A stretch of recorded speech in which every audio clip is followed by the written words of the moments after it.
before we kick off the afternoon sessions, I have the incredible privilege of presenting our Volunteer of the Year award. And someone asked, wait, why did we see two of them on there, right? Because each year we give this award. But last year, our Volunteer of the Year was undergoing some health challenges, so she couldn't make it. And we didn't want to just mail her this because of the amount of incredible work that she has done. So we decided that we have room in the schedule to do two.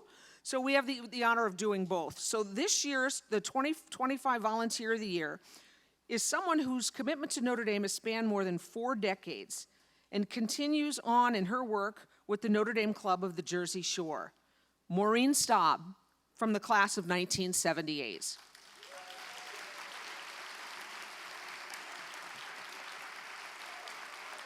Oh, Maureen, you're not coming up yet. I got some things to say. She began as the admissions volunteer coordinator with the club before she became co-president. You know how that is, you volunteers. It's a slippery slope, right? If there was a club event, it most likely came from Maureen's imagination. From hosting UND celebrations and helping to organize the first kickoff classic at the Meadowlands, to coordinating student bus transportation to and from campus during breaks, her hands seem to be in a little bit of everything. She, apparently, I heard, has even organized a club booze cruise, right? So now that's who you want to hang out with tonight. She called me one day and said, okay, I have this idea.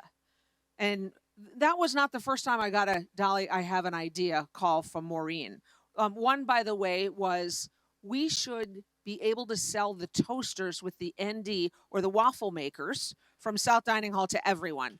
Did a little research. Yeah, I don't think it's happening, Maureen. But so she called and had this idea that it was time for all the clubs in central New Jersey to come together and welcome Coach Freeman instead of just one club. So it became the Here Come the Irish event. I think there were, Maureen, how many people? 500? 600? Oh, 433. But like Lou Nani's not here to defend himself. I'm going to do the roundup. Lou always rounds up. He's in development. But Maureen's great ideas, her collaboration, her ability to rally the troops and get things done is pretty amazing. And if you ask those closest to Maureen, they'll say she's a force.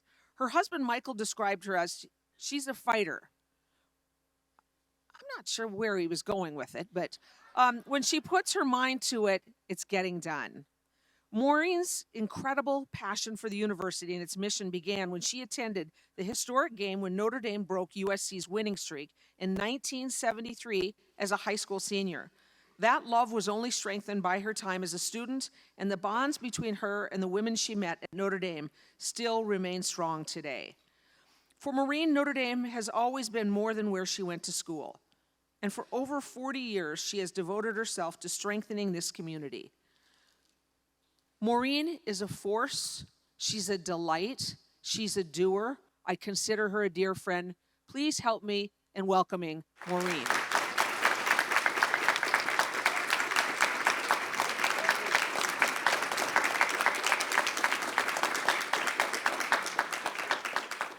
So we have a son that went to Notre Dame, and he was the best man in one of his roommates' wedding.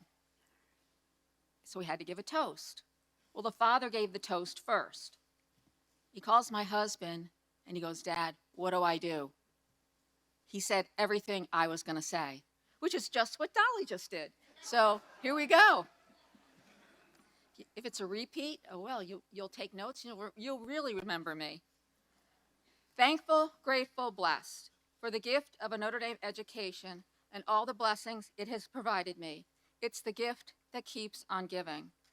I would like to share a few highlights from my Notre Dame story and the gifts that keep coming my way as a member of the Notre Dame family. I attended Red Bank Catholic High School in New Jersey. I am a Jersey girl.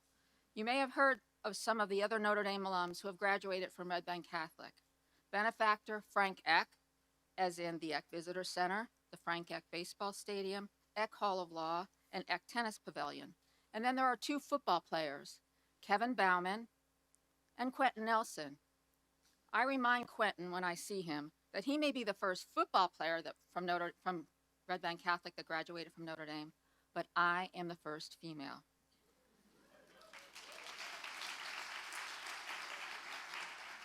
Just don't do the math, please. So as Dolly said, my first foray to Notre Dame was for the Notre Dame UCLA basketball game in January of 1974. How it got me to come here, it was snowy, it was cold, but Notre Dame won, and I am a basketball junkie. I was hosted by the granddaughter of Elmer Layden, one of the Four Horsemen. Needless to say, my campus visit sealed the deal. My mother had this big fear that I was going to come to Notre Dame, meet somebody, and move away. God had a different plan. I met my husband, Michael Staub, my wingman and my soulmate, here. And it turns out our families live 12 miles away from each other, and we went to rival high schools. Although we met at the start of our college experience, we didn't start dating till 2 weeks to go in senior year, and finally married in 1982 in New Jersey. I graduated with an MBA, and my first boss was a Notre Dame alum. In 1992, we planned a trip for 40 people to Notre Dame for the Boston College game. Michael and I were celebrating our 10th anniversary. Since we couldn't get married on campus, I had this idea. One of my many. Why not renew our wedding vows when we were on campus? I secretly called the switchboard and asked for Father Hesburgh. Don't laugh. I totally expected to get his secretary. To my utter shock, Father Hesburgh answered the phone. I explained how I wanted to surprise Michael and renew our vows on campus. He immediately agreed and told me to bring Michael and whoever I wanted up to his chapel in the library after the BC game, and he would renew our vows. I didn't share my plan with Michael until we left the stadium after the game. My parents, his mom, and brothers joined us as Father Hesburgh renewed our vows.